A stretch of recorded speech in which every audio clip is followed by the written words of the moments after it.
स्वरा अण्णा सुनावणे मी आता दुसरी तुकडी अची विद्यार्थिनी मी आपल्या समोर उभी आहे ती डॉक्टर बाबासाहेब आंबेडकर यांच्या विषयी बोलण्यासाठी। डॉक्टर बाबासाहेब आंबेडकर यांचा जन्म 14 एप्रिल 1891 रोजी मध्य प्रदेशातील मऊ या गावी झाला। त्यांचे पूर्ण नाव भीमराव रामजी आंबेडकर असे होते व वडिलांचे नाव रामजी व आईचे नाव भीमाबाई असे होते। ते लहान असताना त्यांना वर्गात बसू दिले नाही।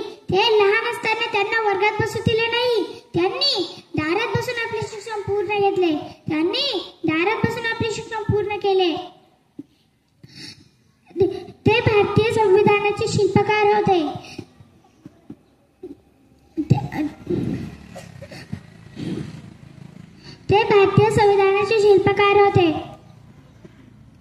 ते हुशार व